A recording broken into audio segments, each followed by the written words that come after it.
வணக்கம். இது உங்கள் தமிழ் சைனிக். இந்த வீடியோவில் வந்து பார்த்தீங்கன்னாக்கா ரெண்டு விஷயத்தை பற்றி பார்க்க போகிறோம். அதில் ஃபஸ்ட் பாயிண்ட் என்னென்னு பார்த்தீங்கன்னாக்கா 4 மாதத்தோட டிஏ அரியர் வந்து பார்த்தீங்கன்னாக்கா நைட்டு கிரெடிட் ஆகிடுச்சு. சப்ஸ்கிரைபர் வந்து பார்த்தீங்கன்னாக்கா இதுக்கு முன்னாடி, அதாவது பிடிஏ வந்து சேஞ்ச் ஆகிறதுக்கு முன்னாடி சிபிபிசி பென்ஷனரோ இல்லை டிபிடி பென்ஷனரோ இருந்தப்போ பென்ஷன் வந்து ஸ்மூத்தாக நடந்துருந்தாச்சு. இப்போ ஸ்பார்ஸுக்கு வந்து மைக்ரேட் ஆகும்போது நிறைய ப்ராப்ளம் வருது அப்படின்னு சொல்லியிருக்காரு. ஸோ அந்த சேஞ்ச் ஆனதுனால என்ன சாதகமாக இருக்குது, இல்லை என்ன பாதகமாக இருக்குது அப்படின்ற பற்றி இந்த வீடியோவில் வந்து செகண்ட் பாயிண்டில் வந்து பார்க்கலாம். இந்த வீடியோ பார்க்கறதுக்கு முன்னாடி என்னோட வேண்டுகோள் என்னன்னு பார்த்தீங்கன்னா, ஃபஸ்ட் டைம் நம்ம சேனல் பார்க்குறோங்க, மறக்காம சேனலில் சப்ஸ்கிரைப் பண்ணிவிட்டு பக்கத்தில் இருக்க பெல் ஐக்கானை கிளிக் பண்ணிங்க. அதே போல் சேனலில் இருக்க பழைய வீடியோ பார்த்தும் ஷேர் பண்ணியும் பென்ஷனருக்கு சரி சேனலுக்கு சரி உங்களோட சப்போர்ட்டை வந்து கொடுங்க. ஸோ ஃபஸ்ட்டு வந்து பார்த்தீங்கன்னாக்கா நைட் வந்து டிஏவோட அரியர் வந்து கிரெடிட் ஆயிடுச்சு. இது வந்து 4 மாதத்தோட அரியர். ஜூலை மாதத்துலேருந்து அக்டோபர் மாதம் வரைக்கும் என்ன அமௌண்ட் வந்து கிடைச்சிருக்கணுமோ அந்த அமௌண்ட்டுக்கான அரியர் தான் வந்து நைட்டு கிரெடிட் ஆயிருக்கு. ஸோ நீங்கள் வந்து உங்களோட பேங்க் ஸ்டேட்மெண்ட் வந்து செக் பண்ணிக்கங்க. ஸோ இது எப்போதுலேருந்து வந்து பார்த்தீங்கன்னாக்கா 1 ஜூலை 2024 கிடைக்க வேண்டிய அமௌண்ட் தான் இப்போ கிடைச்சிருக்கு. இது வந்து முன்னாடி வந்து பார்த்தீங்கன்னாக்கா 50% வந்து இருந்தாச்சு நம்மளோட டிஏ. இப்போ வந்து பார்த்தீங்கன்னாக்கா அது 53 வந்து அதிகரிச்சிருக்கு. 3% வந்து அதிகமாக இருக்குது. அந்த 3% அதிகமானதுக்கான அரியர் தான் வந்து பார்த்தீங்கன்னாக்கா 4 மாதத்தோட அந்த தொகை வந்து கிடைச்சிருக்கு. ஸோ இந்த 3% வந்து எந்த பேசிக் பென்ஷன் வச்சு கேல்குலேட் பண்ணியிருப்பாங்க அப்படின்னாக்கா OROP 3யோட அந்த பேசிக் பென்ஷன் வச்சு தான் உங்களுக்கு கேல்குலேட் பண்ணியிருப்பாங்க. ஏன்னா இதுவுமே 1 ஜூலைலேருந்து இம்ப்ளிமெண்ட் ஆச்சு. இந்த டிஏ வந்து பார்த்தீங்கன்னாக்கா 1 ஜூலைலேருந்து நம்மளுக்கு கிடைக்கணும். ஸோ பழைய பேசிக் படி உங்களுக்கு கிடைச்சிருக்காது. புதிய பேசிக் என்ன OROP 3யில் வந்து என்ன ரிவைஸ் ஆச்சோ அந்த பேசிக்கோட அடிப்படையில் தான் உங்களுக்கு இந்த டிஏவோட அமௌண்ட் வந்து கிடைச்சிருக்கும். ரெண்டாவது பாயிண்ட் ஒன்றுன்னு பார்த்தீங்கன்னாக்கா நம்மளோட சப்ஸ்கிரைபர் வந்து கேள்வி ஒன்று கேட்டிருக்காரு. அதாவது இதுக்கு முன்னாடி வந்து பேங்க் மூலிமா பென்ஷன் வாங்கிட்டு இருக்கும்போது ஸ்மூத்தாக போயிட்டு இருந்தாச்சு, எந்த ஒரு ப்ராப்ளமும் இல்லாத இருந்தாச்சு அப்படின்னு சொல்லிட்டு. அதாவது போன வீடியோவில் நம்ம டிஎல்சி சப்மிட் பண்ணும்போது பழைய பிடிஏ கொடுத்தாச்சுனாக்கா என்ன ப்ராப்ளம் வரும், ஸ்பார்ஸில் மைக்ரேட் ஆன பென்ஷன் இருக்குது அப்படின்னு சொல்லிட்டு ஒரு வீடியோ ஒன்று போட்டிருக்கோம். ஸோ அந்த வீடியோவில் வந்து இவர் கமெண்ட் பண்ணியிருக்காரு. ஸோ இவர் வந்து கேட்டது வந்து நம்ம தப்புன்னு சொல்லலை. ஸோ இந்த வந்து அறியாமையினாலையும் இல்லை அவங்களுக்கு என்ன நடக்குது அப்படின்ற பற்றி தெரியாதனால தான் இந்த மாதிரி கேட்டிருக்காங்க நினைக்கிறேன். ஸோ நமக்கு இப்போ சிபிபிசியில் இருந்தோ இல்லை டிபிடிஓவில் இருந்தோ உங்களோட பென்ஷன் அக்கௌண்ட் வந்து ஸ்பார்ஸில் மைக்ரேட் ஆகிடுச்சு, பிடிஏ வந்து சேஞ்ச் ஆகிடுச்சு அப்படின்னாக்கா உங்களோட வேலையெல்லாம் எவ்வளோ ஈஸியாக இருக்குது. இதுக்கு முன்னாடி பேங்க்லேயோ டிபிடிஓவில் இருக்கும்போது நீங்கள் ஃபிசிக்கலாக ஒரு டைமும் நீங்கள் போயிட்டு வர மாதிரி இருந்தாச்சு. இப்போ உதாரணமாக நீங்கள் அட்ரஸே சேஞ்ச் பண்ணுறீங்க அப்படின்னாக்கா, பிபிஓவில் வந்து உங்களோட அட்ரஸ் சேஞ்ச் பண்ணணும் அப்படின்னாக்கா கண்டிப்பாக நீங்கள் வந்து சோதனை போட்டு போயாகணும். இல்லை உங்களோட சிபிபிசியோ இல்லை டிபிடிஓவில் போயிட்டு ரெக்வஸ்ட் கொடுத்து அது வந்து பை போஸ்ட்டோ இல்லை இமெயில் த்ரூலையோ போயிட்டு அது வந்து அப்டேட் ஆகிட்டு உங்களுக்கு பிபிஓ ஜென்ரேட் ஆகிட்டு கையில் கிடைக்கிறது கிடையாது. ஸோ அந்த மாதிரி இப்போ கிடையாது. நீங்கள் ஆதார் கார்டு இருக்குது அப்படின்னாக்கா ஸ்டேட் த்ரூவாகவே வித்தின் ஒரு 24 ஹவர்ஸில் உங்களோட அட்ரஸ் அப்டேட் ஆகிட்டு பிபிஓவும் வந்து உங்களுக்கு ஜென்ரேட் ஆகிடுது. ஸோ இந்த மாதிரி பெனிஃபிட் எல்லாம் பார்த்தீங்கன்னாக்கா உங்களுக்கு இன்னும் ஈஸியாக இருக்குது. பென்ஷனோட ஹேண்ட்லிங் வந்து பார்த்தீங்கன்னாக்கா ஈஸியாக இருக்குது. பென்ஷனோட அலைச்சலும் வந்து கம்மியாக இருக்குது. அது எந்தெந்த விஷயத்தில் வந்து பார்த்தீங்கன்னாக்கா ஃபஸ்ட்டு உங்களோட கேல்குலேஷன் ஷீட்டு. ஸோ உதாரணமாக இப்போது 6th பே கமிஷன் வந்திருக்கு, 7th பே கமிஷனுக்கு வந்திருக்கு. அந்த பே கமிஷனோட pension revision data sheet, calculation sheet நீங்கள் வந்து சிபிபிசிலையோ இல்லை டிபிடிஓவில் கேட்குறீங்க அப்படின்ற பட்சத்தில் நீங்கள் போயிட்டு உடனே உங்களுக்கு எடுத்து கொடுத்துருக்காங்களா, இது வந்து நீங்கள் யார் அனுபவிச்சிருக்காங்களோ அவங்களுக்கு வந்து தெரியும். ஒரு கேல்குலேஷன் ஷீட்டுக்குமே உதாரணமாக சர்க்குலர் 568ஓட அரியர் வந்து கிடைச்சிருக்கா இல்லையான்னு சொல்லிட்டு நம்ம செக் பண்ண சொல்லி பேங்க்கில் போகும்போது அவங்க வந்து பேங்க்லேருந்து சிபிபிசிக்கு லெட்டர் எழுதுவாங்க. சிபிபிசி வந்து அது கிட்டத்தட்ட ஒரு 10 நாள் 15 நாளோ இல்லை 20 நாளோ கழிச்சு தான் அதோட டேட்டா ஷீட் வந்து கொடுப்பாங்க, நான் பேமெண்ட் சர்டிஃபிகேட் வந்து கொடுக்குறாங்க.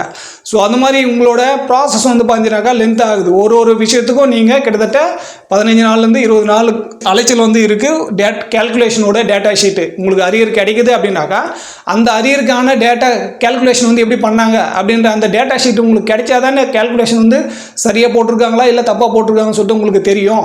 ஸோ அவங்க ஒரு கேல்குலேஷன் ஷீட்டை வந்து அவங்ககிட்டயே வச்சுட்டு இருக்கும் பட்சத்தில் அவங்க போட்ட கணக்கு வந்து சரியாக தப்பான்னு சொல்லிட்டு நீங்கள் எதை வச்சு செக் பண்ண முடியும். இப்போ உதாரணமாக ஸ்பார்ஸில் மைக்ரேட் ஆன பென்ஷனுக்கு வந்து OROP 3யோட அந்த டேட்டா ஷீட் வந்து கொடுத்துருப்பாங்க. அதில் அந்த லம்சம் அமௌண்ட்டோட பென்ஷன் ஸ்லிப்பு கீழே வந்து பார்த்தீங்கன்னாக்கா எந்த பேசிக் பேக்கு எவ்வளோ டிஏ, எந்த மாதத்துலேருந்து எந்த மாதம் வரைக்கும் எவ்வளோ டிஏ இருந்தாச்சுன்னு சொல்லிட்டு மொத்த கேல்குலேஷன் டேட்டா ஷீட்டும் வந்து அவங்களே கொடுத்துட்டாங்க. நீங்கள் கேட்கறதுக்கு முன்னாடி அவங்களே கொடுக்குறாங்க. ஆனால் சிபிபிசியோ டிபிடிஓ வந்து நீங்கள் கேட்டால் தான் கொடுப்பாங்களே தவிர நீங்கள் கேட்காம அந்த டேட்டா ஷீட் வந்து கொடுக்க மாட்டாங்க. நீங்கள் கேட்டும் உங்களுக்கு வந்து உடனே கொடுக்க போகிறது கிடையாது. அதுவுமே ஒரு சில நாட்களோ இல்லை ஒரு சில வாரங்களோ கழிச்சு தான் உங்களுக்கு வந்து கிடைக்கும். அதே போல் பார்த்தீங்கன்னாக்கா ORP. ஸோ இந்த மாதிரி எப்பெல்லாம் பென்ஷன் ரிவிஷன் ஆகுதோ அந்த டைமில் உங்களோட கேல்குலேஷன் டேட்டா ஷீட்டு இப்போ அரியர் கிடைச்சாச்சு, அந்த அரியருக்கான கேல்குலேஷன் டேட்டா ஷீட்டு அவங்க வந்து உங்களுக்கு கண்டிப்பாக கொடுக்க போகிறது கிடையாது. நீங்கள் எது வரைக்கும் கேட்கலையோ அது வரைக்கும். அடுத்து வந்து பார்த்தீங்கன்னாக்கா ஓல்டு ரெக்கார்டு.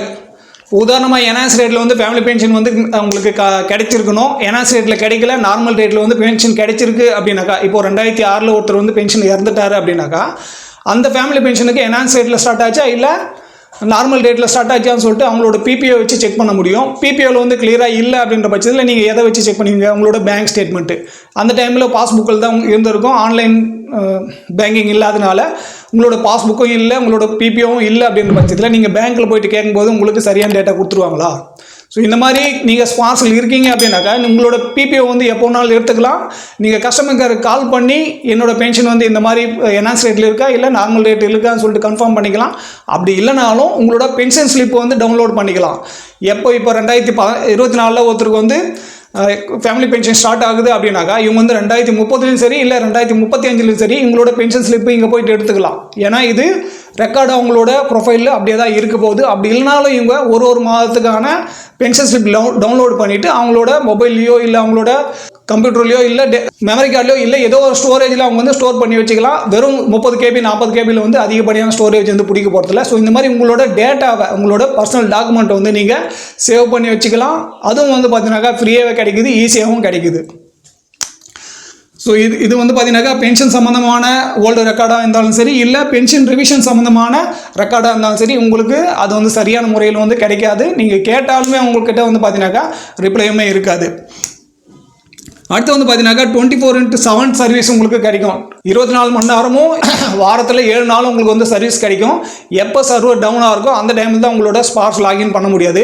நைட்டு 12 மணி இருந்தாலும் சரி 1 மணி இருந்தாலும் சரி நீங்கள் உங்களோட பென்ஷன் டீட்டெயில்ஸ் வந்து பார்க்க முடியும். அதில் உங்களுக்கு என்ன சேஞ்ச் பண்ணணுமோ அந்த ப்ராசஸ் வந்து நீங்கள் பண்ண முடியும். ஆனால் பேங்க்குக்கு வந்து டைமிங் இருக்கும். இந்த டைம்லேருந்து இந்த டைமுக்குள்ளே போனால் தான் இந்த நாளெல்லாம் லீவு, சனி ஞாயிறுனா லீவ் இருக்கும். அதே போல் கவர்மெண்ட் ஹாலிடேஸ்னாக்கா லீவ் இருக்கும். ஆனால் ஸ்பார்ஸ் ப்ரொஃபைலுக்கு வந்து அந்த மாதிரி கிடையாது. சர்வர் வேலை பண்ணுது அப்படின்னாக்கா நீங்கள் அரசு விடுமுறை நாட்களாக இருந்தாலும் சரி, சனி ஞாயிறு இருந்தாலும் சரி, இல்லை இரவாக இருந்தாலும் சரி, பகலாக இருந்தாலும் சரி, நீங்கள் எப்போனாலும் உங்களோட டேட்டா வந்து அப்டேட் பண்ணலாம். அதுவுமே நீங்கள் வீட்டில் இருந்தபடியே பண்ணிக்கலாம். நீங்கள் குறிப்பிட்ட இடத்துக்கு போயிட்டு தான் பண்ணணுன்ற அவசியம் இல்லை. யாருக்கெல்லாம் தெரியுமோ ஸ்பார்ஸோட ப்ரொஃபைல் ஹேண்ட்லிங் வந்து உங்களுக்கு தெரிஞ்சுக்கிட்டீங்க, உங்களுக்கு வந்து ஈஸியாக இருக்குது பண்ண முடியுன்றவங்க வந்து வீட்டிலேருந்தே பண்ணிக்கலாம். அப்படி பண்ண முடியாது, என்னோடய அக்கௌண்ட்டை என்னால் சரி வர செய்ய முடியாது அப்படின்றவங்க மட்டும்தான் நீங்கள் ஒரு குறிப்பிட்ட தூரம் போயிட்டு நெட் சென்டர்லேயோ இல்லை ஸ்பார்ஸ் சர்வீஸ் சென்டர்லேயோ போயிட்டு பண்ண வேண்டியதாக இருக்கும். அதே போல் உங்களோட டைமும் டிரான்ஸ்போர்ட்டும் வந்து பார்த்தீங்கன்னாக்கா இங்கே மிச்சமாகும். ஸோ நீங்கள் பேங்க்குக்கு போகிறீங்க அப்படின்றாலும் மினிமம் உங்களுக்கு 6 மணி நேரத்துலேருந்து 5 மணி நேரமாவது ஆகும். இங்கே நீங்கள் வீட்டிலேருந்தே ஸ்பார்ஸில் பண்ணுறீங்க அப்படின்ற பட்சத்தில் நீங்கள் சரியான முறையில் பண்ணுறீங்கனாக்கா அதிகப்படியான 5 நிமிஷத்துலேருந்து 15 நிமிஷத்துக்குள்ளே உங்களோட டேட்டா வந்து சரியான முறையில் வந்து அப்டேட் பண்ணிவிட்டு அதை ஒரு வாரத்துக்குள்ளேயே உங்களுக்கு வந்து பிபிஓவும் வாங்கிடலாம். ஆனால் நீங்கள் போயிட்டு பேங்க்கில் பண்ணுறீங்க, அதாவது சிபிபிசிலையோ டிபிடிஓலையோ பண்ணுறீங்க அப்படின்னாக்கா உங்களோட பிபிஓ வந்து எப்போ கிடைக்குன்னே உங்களுக்கு வந்து தெரியாது. அதுக்கான ஃபீட்பேக் மெசேஜும் இப்போ ஸ்பார்ஸில் வந்து பார்த்தீங்கன்னாக்கா ஒரு டேட்டாவும் நீங்கள் அப்டேட் பண்ணும்போது உங்களுக்கு ஃபீட்பேக் மெசேஜ் வருது, இன்டிமேஷன் ஆகிடுச்சு, இல்லை ப்ராசஸ் ஆகிடுச்சு, இல்லை ரிஜெக்ட் ஆகிடுச்சுன்னு சொல்லிட்டு. ஆனால் நீங்கள் சிபிபிசிலையோ இல்லை டிபிடிஓவில் கொடுக்கும்போது அந்த மாதிரி ஃபீட்பேக் மெசேஜ் வந்து, அதாவது நீங்கள் கொடுத்த டாக்குமெண்ட்டுக்கான என்ன வேலை நடந்திருக்குன்னு சொல்லிட்டு உங்களுக்கு இதுக்கு முன்னாடி வந்து வந்திருக்காது. அதே போல் பார்த்தீங்கன்னாக்கா நீங்கள் பேங்க்குக்கு போகிறீங்க, இப்போ வயசானவங்க வந்து பேங்க்குக்கு போகணும், அவங்களோட பென்ஷன் டாக்குமெண்ட் வந்து இப்போ உதாரணமாக லைஃப் சர்டிஃபிகேட் கொடுத்துக்காக நீங்கள் அவங்கள பேங்க்குக்கு கூட்டிகிட்டு போகிறீங்க அப்படின்னாலும் மினிமம் அவங்க வந்து 2 வீலரில் போக முடியல அப்படின்னாலும் ஆட்டோலையோ இல்லை கார்லையோ வந்து கூட்டிகிட்டு போகணும். அந்த மாதிரி டிரான்ஸ்போர்ட்டான அந்த செலவு வந்து இங்கே வந்து மிச்சமாகுது. நீங்கள் வந்து வீட்டில் இருந்தே பண்ணும்போது டிஎல்சி முறையில் உங்களோட லைஃப் சர்டிஃபிகேட் சப்மிட் பண்ணுறீங்கன்ற பட்சத்தில் உங்களோட டைமும் மிச்சமாகுது, அதே போல் டிரான்ஸ்போர்ட்டும் மிச்சமாகுது. ஸோ இது வந்து நம்ம பேப்பர்லேருந்து பேப்பர்லெஸ்ஸாக கன்வெர்ட் ஆன பிறகு நம்மளுக்கு எந்தெந்த விதத்தில் வந்து இங்கே சாதகமாக இருந்திருக்கு அப்படின்றத பற்றி தான் நம்ம பேசுகிறோம். ஸோ பாதகம் இருக்குது பாதகம் இல்லைன்னு சொல்லிட்டு நான் சொல்ல வரல. ஆனால் நம்மளோட பேசிக்கான நீட்ஸ் எல்லாம் நம்ம வந்து ஒரு பென்ஷனர் வந்து பேசிக்காக என்னெல்லாம் பண்ணுவாங்களோ அதுக்கான முறையில் வந்து பார்த்தீங்கன்னாக்கா இங்கே நம்மளுக்கு சாதகமாக தான் இருக்கே தவிர பாதகமாக இல்லை.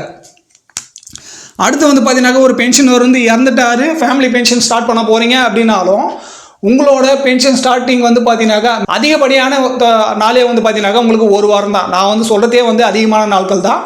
3 நாள்லேருந்து உங்களுக்கு 4 நாளுக்குள்ளே உங்களோட ஃபேமிலி பென்ஷனோட சேங்ஷன் மெசேஜ் வந்து வந்துடும். ஸோ இது நம்ம போன வீடியோலேயே வந்து உதாரணத்தோடு சொல்லியிருக்கோம் எவ்வளோ நாளில் அவங்களோட பென்ஷன் வந்து சேங்ஷன் ஆகிடுச்சின்னு சொல்லிட்டு.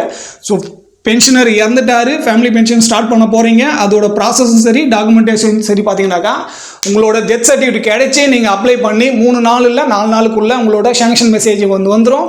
அதுக்கான என்ன வேலையோ அது வந்து கம்ப்ளீட் ஆகிடும். பிபியும் உங்களுக்கு அதிகமாக போச்சுன்னா 1 வாரம் இல்லை 10 நாளில் உங்களுக்கு ஜென்ரேட் ஆகிடும்.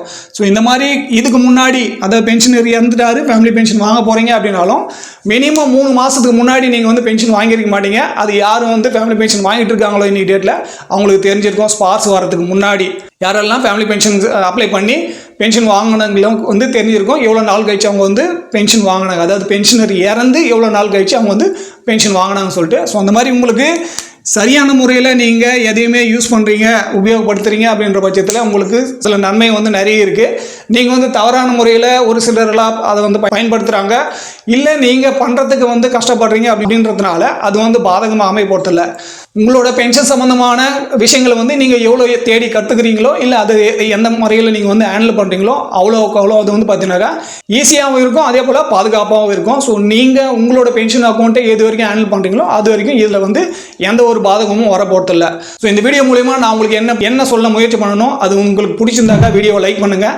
ஃபஸ்ட் டைம் நம்ம சேனல் பார்க்குறவங்க மறக்காமல் சேனலை சப்ஸ்கிரைப் பண்ணிவிட்டு பக்கத்தில் இருக்க பெல் ஐக்கனை கிளிக் பண்ணிங்க. அதே போல் சேனலில் இருக்க பழைய வீடியோ பார்த்தும் ஷேர் பண்ணியும் சேனலுக்கும் சரி பென்ஷனருக்கும் சரி உங்களோட சப்போர்ட்டை வந்து கொடுங்க.